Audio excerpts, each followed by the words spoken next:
This self-esteem, this self-confidence, all these things unfortunately have been sold a lot on the planet. Why do you need esteem? Why do you need esteem? Esteem is because you want to be little one-up on somebody else all the time. Unfortunately, our education systems were made like this right from kindergarten. Who is first, who is second, who is third? You want to be first. So, your sense of happiness is only when everybody is doing worse than you. What kind of life is that? Why are we structuring our lives like this, that if everybody is doing badly, I will feel great? I think it's sickness. You think it's joy or sickness, please tell me. If all of you are doing badly, I feel great because I am number one now. No, this should go.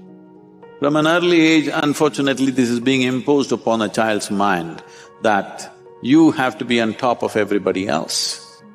This is like, I want you to just imagine if this happened to other creatures. Let's say it happened to the plants and trees and animals. If an ant wants to become like an elephant, that is going to be a terrible ant-elephant, isn't it? Suppose a mango tree wants to become like a coconut tree.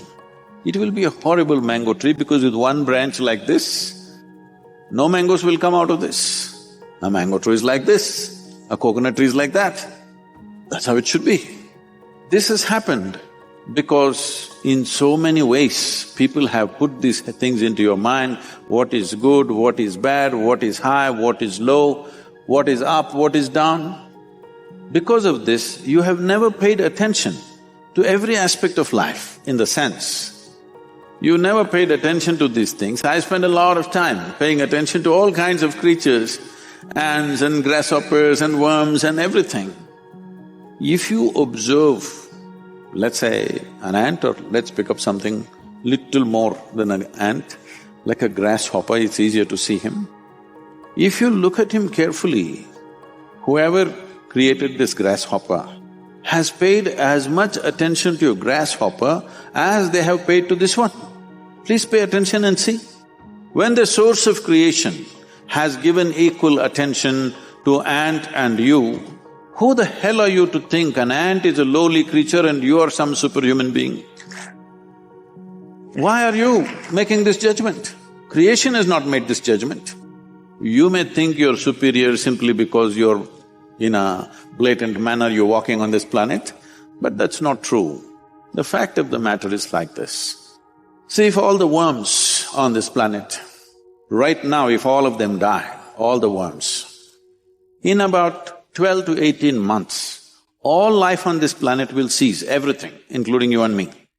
Suppose all the insects die today, in something like 2.5 to 4 years' time, all life will cease.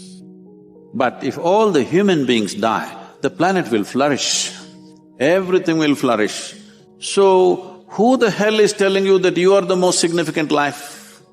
This idea that the cosmos is human-centric is a stupid idea.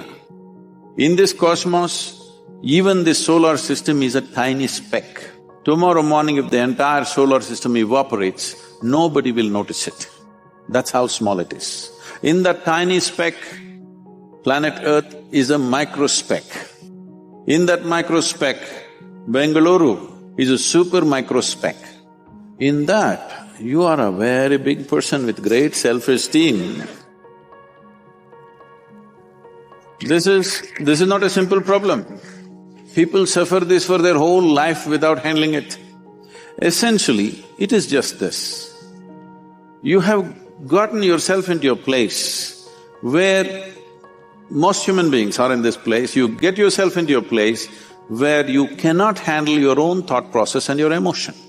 That's all. You meet 50, 60-year-old people, they've still not figured how to handle their thought and emotion. These are basic faculties. When the hell are you going to learn how to use your thought and emotion? Suppose you're 20 years of age and you still don't know how to use your fingers, people will say you're handicapped, isn't it? You are whatever age you are and you still don't know how to use your thought and emotion, are you handicapped too? Are you or are you not? You are, you're crippling yourself. Why has this happened?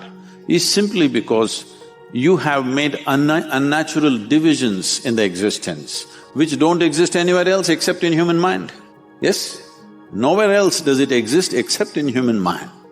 When my daughter was growing up, she grew up with me traveling all over the place. When she was 3.5 months of age, she's traveling with me alone. So, she grew up like this, and every day we're in some different family. People are wonderful, but there is a problem with the adults. The moment they see a child, they want to teach the child something that's not worked in their life. You should see, this urge is so compulsive. The moment they see a child, they have to teach. They have to teach. So I made one rule, see, you can play with her as much as you want, you can talk to her, but nobody is going to teach her anything. But Sadhguru, she won't learn anything. ABC, at least 1, 2, 3. I said, no 1, 2, 3. Then they said, she won't know how to count even her fingers. I don't care. If she doesn't know how to count her fingers, as long as she knows how to use her fingers, I don't care. She thinks she has 1,000,000 fingers, what's my problem? But they want to teach 1, 2, 3, ABC, Mary had a little lamb. I said, I don't care whether Mary had a lamb or no lamb. You're not going to teach her anything. So nobody taught her anything. She's all ears, everybody treated… because if you have nothing to teach, you have to treat somebody like your equal. So she grew up. By the time she's 2.5, 3 years of age, she can speak in terms of remembering about 700 to 800 names, all adults. She thinks they're all her friends, because everybody spoke to her like she's an adult. And I would not have sent her to school, but my schedule went totally crazy and I had to put her in some school. So when she was 12, 13 years of age, one day she came back home and something that happened at school disturbed her. So she came and came to me and said, you're teaching everybody so many things, you're not telling me anything. I said, see, I don't do it unsolicited. Now that you've come, just sit down. This is all you have to know. Never look up to anybody. She looked at me like this, what about you, kind of thing. I said, especially me, because the moment you look up to me, you will miss it completely. If you look at me just the way I am, there is a lot of value to it. If you look up to me, what will you do? Probably take my picture and nail it to your wall, like you nailed so many people who are of value in this world. You just look at me for what I am, don't look up to me, and never look down on anybody. This is all. Never look up to anything, never look down on anything. If you see everything just the way it is, everything has immense value. Everybody has a place and value to their life, isn't it? Every creature has value. Because we did not realize that, how many things we have destroyed in this world, simply because we think this is valuable, this is not valuable. There is nothing here that is not valuable, everything has its value. Maybe you're not able to see it. So don't set yourself up like this, you versus the rest of the world. It's a bad competition to get into. You want to be number one on this planet. It's a horrible place. Everybody below you and you up. Is it a good place to be? I think it's a sick place. This attitude of wanting to be ahead of somebody needs to go. Well, for fun in a game or something you compete, that's different. Life is not a competition, life is not a race. If life is a race, you must get to the finish line soon. If you think life is a race, you must be at the finish line today. I can tell you how. You want to go there? No.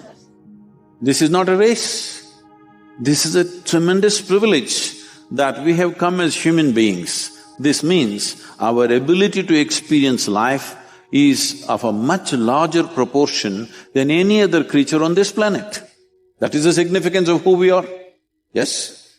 We can experience life in many more vivid ways than how an ant can experience, how a grasshopper can experience, how somebody else can experience. This is our privilege. Instead of experiencing life, we are trying to win the race. If you win the race, you should be in the crematorium today.